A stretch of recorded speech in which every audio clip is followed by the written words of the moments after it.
पूर्णमिदं पूर्णात् पूर्णमुदच्यते पूर्णस्य पूर्णमादाय पूर्णमेवावशिष्यते। राष्ट्रीय शैक्षिक अनुसंधान और प्रशिक्षण परिषद के केंद्रीय शैक्षिक प्रौद्योगिकी संस्थान द्वारा प्रस्तुत है कार्यक्रम प्राणाचार्य चरक। पूर्णमदं पूर्णमिदं पूर्णात् पूर्णमुदच्यते पूर्णस्य पूर्णमादाय पूर्णमेवावशिष्यते।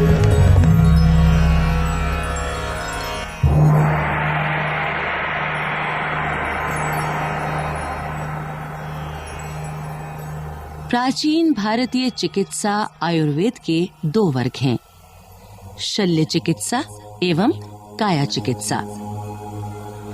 भारत में अनेक महान आयुर्वेदाचार्य हुए हैं, जिनमें चरक का नाम सबसे ऊपर लिया जाता है। इनके जीवन परिचय के विषय में इतिहास लगभग मौन है। इनके परिचय के बारे में आज जो भी सूत्र मिलते हैं, वे इनके अनुयायियों द्वारा लिखे गए वर्णन पर ही आधारित हैं। उसी के आधार पर विद्वानों का मत है कि महर्षि चरक का जन्म कश्मीर में हुआ था।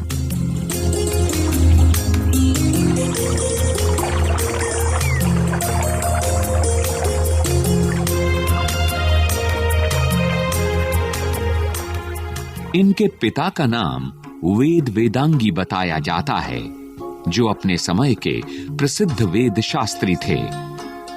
ये बचपन से ही जड़ी बूटियों और रोगों के निदान में बहुत रुचि रखते थे। एक दिन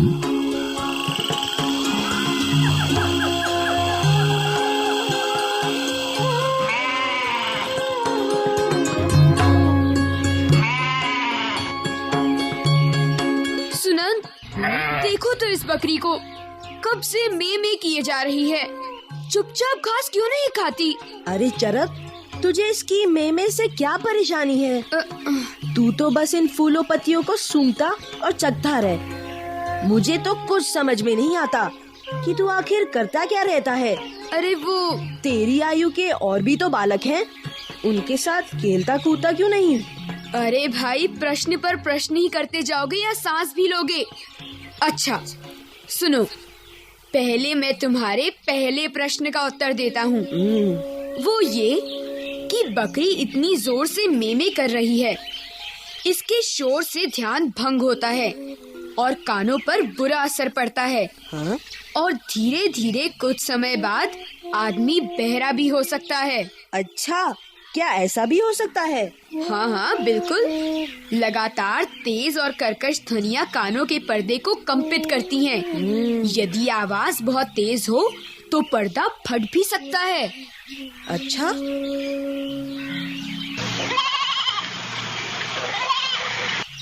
अरे अब क्या हुआ? क्यों इतनी जोर से चिल्ला रही है? मित्र चरक, देखो तो, इसके मुंह से तो झाग निकल रही है। क्या कहा? झाग निकल रही है? हाँ। अरे वास्तव में तुम ठीक ही कह रहे हो। आओ देखते हैं कि इसे क्या हुआ है। हाँ।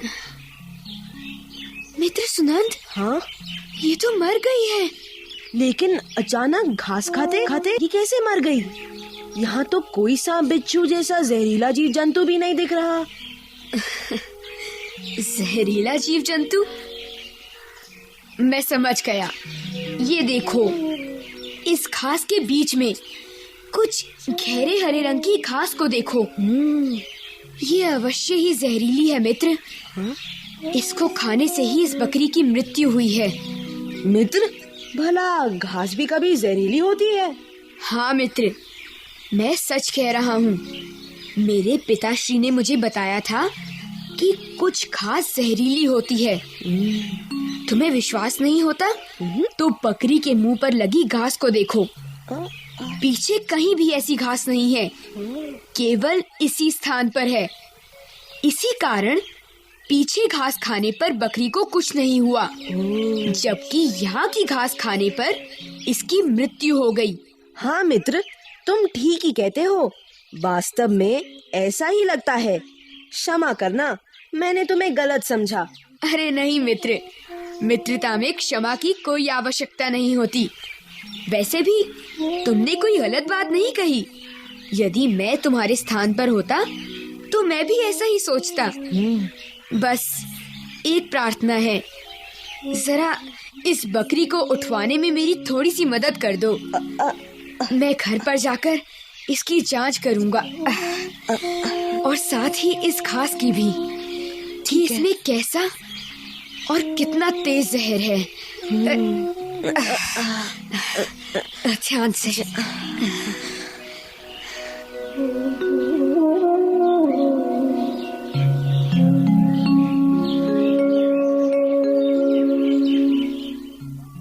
पिता की शिक्षा और स्वयं जानने सीखने की इच्छा के कारण ही चरक का ज्ञान बढ़ता गया। आयुर्वेद के विभिन्न आयाम, योग, शरीर परीक्षा आदि विषयों के ज्ञान में वे अपने साथी विद्यार्थियों में सबसे आगे रहते थे।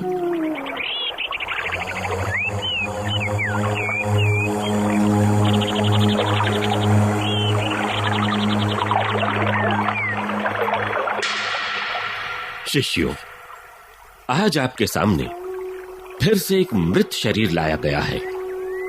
इस व्यक्ति की मृत्यु अभी कुछ ही देर पहले हुई है। मैं तुम सबको मनुष्य के शरीर के सभी अंगों के विषय में अच्छी तरह सिखा चुका हूं।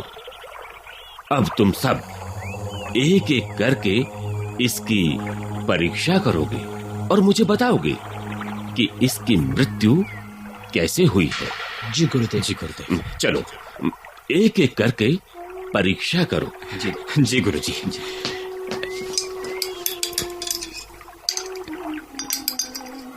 गुरुजी, इसकी मृत्यु तो स्वाभाविक रूप से हुई है। गलत। इसीलिए कहता हूं कि जब समझाता हूं तो ध्यान दिया करो। जी। जाओ अपने स्थान पर जाकर बैठो। जी जी। गुरुजी, शायद इसकी सांस की नली फट गई है और इसीलिए ये दम घुटने से मर गया है। हाँ, तुम कुछ थोड़ा सा ठीक कह रहे हो। जी। इसकी मृत्यु सांस घुटने से हुई प्रतीत होती है, किंतु तुमने जो कारण बताया वो ठीक नहीं है। चरक। जी गुरुदेव। जरा तुम जांच करके बताओ तो कि इसकी मृत्यु का कारण क्या है। जो आज्ञा गुरुदेव। अब इसकी ठीक से जांच करता हूं।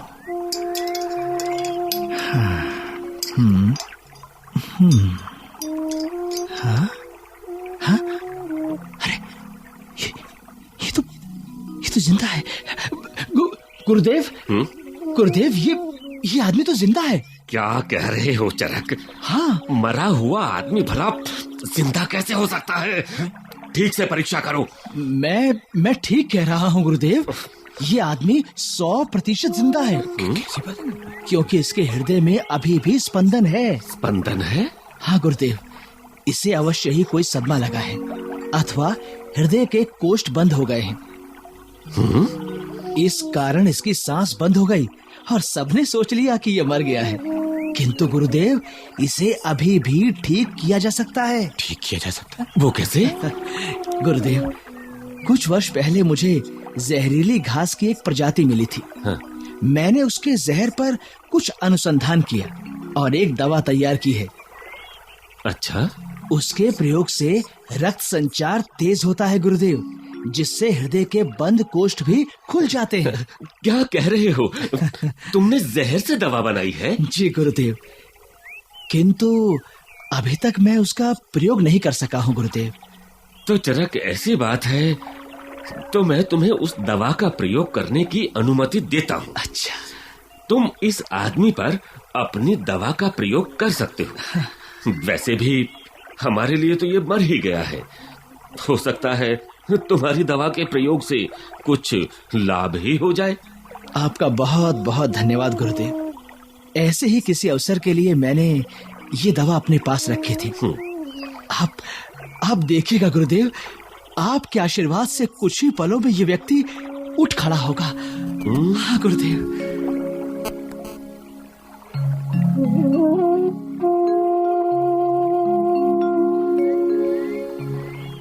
हाँ, अब मैं अपनी दवा का इस पर प्रयोग करता हूँ।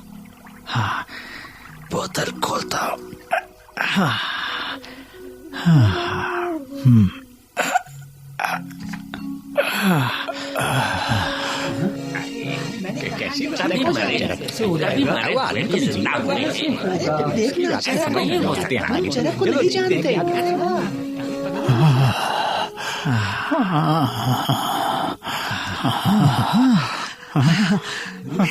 ये होश में आ रहा है। ये ठीक हो जाएगा। हाँ, ये अवश्य ठीक हो जाएगा। घबराए मत। अरे ये तो उठ गया। नहीं भाई, जीवित हो गया।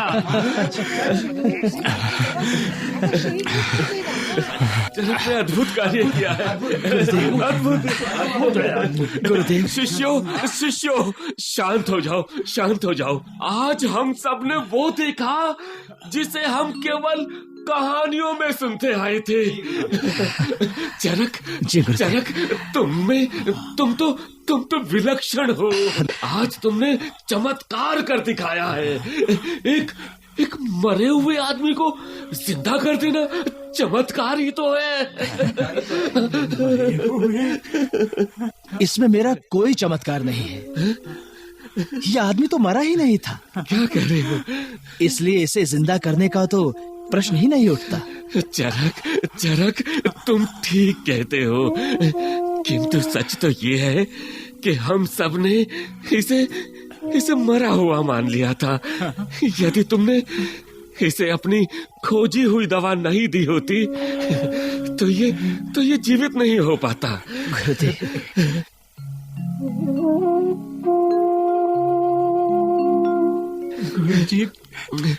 गुरुजी नमस्कार। क्षमा करें, मैं यहाँ क्यों हूँ? कौन मुझे यहाँ लाया है? पहले ये बताओ कि तुम्हें हुआ क्या था? मैं तो अपने घर पर था। हाँ। अचानक मुझे अपनी छाती में पीड़ा का अनुभव हुआ। हाँ। और मैं वहीं बैठ गया। अच्छा। फिर मुझे होश नहीं रहा और अब होश आया तो मैं यहाँ पर हूँ। तुम्हें इस तरह गिरा देखकर तुम्हारे परिवार वालों ने तुम्हें मरा हुआ मान लिया था। हाँ? मैं परीक्षा करने के लिए तुम्हें यहाँ ले आया था। तो आपने मुझे ठीक किया है। नहीं, दूसरे लोगों की तरह ही मैंने भी तुम्हें मरा हुआ ही मान लिया था। हाँ? ये तो भला हो चरक का, जिसके कारण तुम जिंदा बच सके। इसी की दवा के कारण तुम्हें नया जीवन मिला है। धन्यवाद। पुत्र चरक। गुरुदेव। मैं तुम्हें आशीर्वाद देता हूँ कि तुम्हारा नाम आयुर्वेद के आकाश में सूर्य की तरह चमकता रहेगा। हाँ, चमकता रहेगा। धन्यवाद गुरुदेव।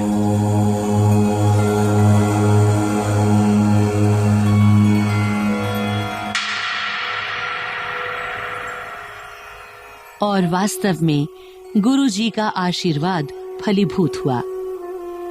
बालक चरक बड़ा होकर संपूर्ण भारत में आयुर्वेद का महान आचार्य कहलाया और महर्षि चरक के नाम से प्रसिद्ध हुआ। चरक एक स्थान से दूसरे स्थान पर घूम कर लोगों के रोगों का इलाज करते थे। ऐसा भी माना जाता है कि उनका मूल नाम चरक नहीं था, बल्कि जगह जगह भ्रमण करके आयुर्वेद का प्रचार करने के कारण ही उनका नाम चरक पड़ गया, क्योंकि चर का अर्थ होता है चलना। इनकी प्रसिद्धि इतनी बढ़ी कि उत्तर भारत के प्रसिद्ध शासक कनिष्क ने इन्हें अपने दरबार में राजवैद्य का स्थान प्रदान किया।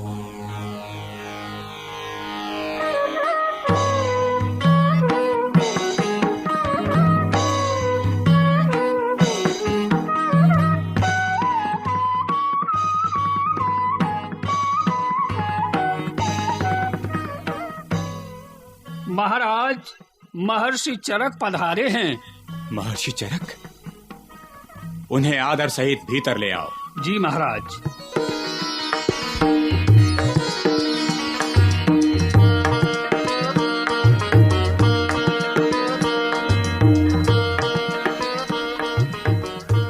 आइए महर्षि चरक, कनिष्क का प्रणाम स्वीकार। प्रणाम महाराज कनिष्क। कहिए, मुझे कैसे याद किया? महर्षि, आपका नाम तो संपूर्ण भारतवर्ष के आकाश में चमक रहा है। हमने भी आपकी कीर्ति के बारे में सुना है। आप आयुर्वेद के भगवान माने जाते हैं। महाराज, यदि मुझे भी कुछ ज्ञान प्रदान कर सकें तो आपका आभार मानूंगा। कहिए महाराज, आप क्या जानना चाहते हैं? महर्षि, पहले तो अपनी पुस्तक चरक संहिता के विषय में बताएं। जी महाराज, अवश्य। चरक संहिता में 8 खंड हैं। 8 खंड? जी। पहला खंड सूत्र स्थान। अच्छा। दूसरा खंड निदान स्थान। तीसरा खंड विमान स्थान। बहुत अच्छा। चौथा खंड शरीर स्थान। उत्तम। पांचवा खंड इंद्रिय स्थान। छठा खंड चिकित्सा स्थान। सातवां खंड कल्प स्थान। अच्छा। और 8वां खंड सिद्धि स्थान। उत्तम। महाराज, मैंने इनमें औषधि विज्ञान, आहार, पथ्य, प्रमुख रोग व उनके निदान, शारीरिक रचना तथा कुछ विशेष रोगों के उपचार की जानकारी दी है। महर्षि, थोड़ा आयुर्वेद के विषय में भी बताइए। अवश्य महाराज, अवश्य। आयुर्वेद की संपूर्ण संरचना का आधार है हमारे शरीर में उपस्थित 3 दोष। पहला पित्त, दूसरा वायु और तीसरा कफ। अच्छा। शरीर के स्वस्थ रहने के लिए इनमें संतुलन आवश्यक है। इनके बीच असंतुलन से ही शरीर को रोग घेर लेते हैं। और असंतुलन का कारण है कुपथ्य। लेकिन कुपथ्य से कैसे बचा जाए? महाराज, ये तो बड़ा ही आसान है। रोगी मनुष्य अपने जीवन से प्रत्येक को शिक्षा देता है कि कुपथ्य मत करो, अन्यथा मेरी ही तरह तुम्हें भी रोग घेर लेंगे और तुम्हें भी मेरी तरह ही कष्ट भोगना पड़ेगा। जो समझदार लोग होते हैं वो उसकी शिक्षा ग्रहण करके सुखी रहते हैं, जबकि मूर्ख लोग उसकी बात पर ध्यान नहीं देते और रोगी होकर स्वयं भी कष्ट पाते हैं। अतः सभी रोगों से दूर रहने का एक ही उपाय है और वो है सुपथ्य और सदाचारी जीवन। महर्षि चरक, लोगों ने आपके विषय में जो कुछ बताया था, वास्तव में आप उससे भी बढ़कर हैं। महाराज, चरक संहिता जैसा ग्रंथ लिखकर आपने मानव समाज की बहुत सेवा की है। क्षमा कीजिए महाराज, किंतु मुझे लगता है कि चरक संहिता के लिखने में मेरा कुछ भी योगदान नहीं है। मैंने तो इसमें कुछ सूत्रों को संजोया भर है। मूल कृति तो महर्षि अग्निवेश द्वारा रचित अग्निवेश संहिता है। अच्छा। जिसे मैंने थोड़ा सा सरल करके लिख दिया है, बस। अतः चरक संहिता के सम्मान के सच्चे भागीदार भी ऋषि अग्निवेश ही हैं, मैं नहीं। वाह वाह महर्षि चरक, धन्य हैं आप, जो इतना महत्वपूर्ण कार्य करके भी उसका श्रेय नहीं लेना चाहते। महर्षि, यदि आपको कष्ट ना हो महाराज, तो हम आज ही आपको अपने राज्य का राजवैद्य घोषित करते हैं। महाराज, इसमें भला कष्ट कैसा? ये तो मेरा सौभाग्य होगा जो यहाँ की जनता की सेवा करने का मुझे सुअवसर मिलेगा। आपका बहुत बहुत धन्यवाद महर्षि चरक। धन्यवाद।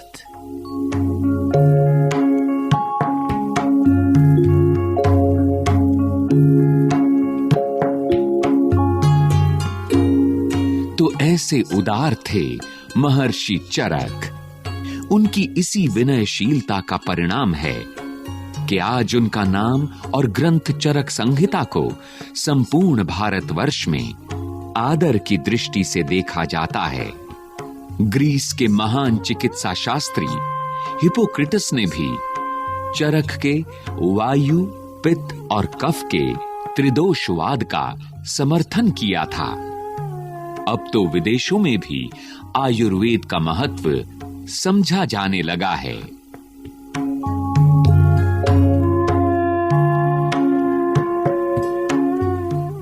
प्राणाचार्य चरक। पूर्णमदः पूर्णमिदं पूर्णात् पूर्णमुदच्यते। अभी आप सुन रहे थे ये कार्यक्रम।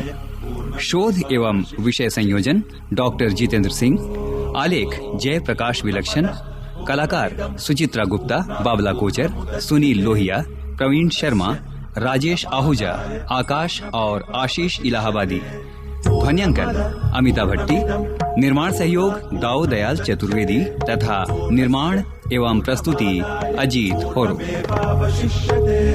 पूर्णमदः पूर्णमिदं पूर्णात् पूर्णमुदच्यते पूर्णस्य पूर्णमादाय पूर्णमेवावशिष्यते।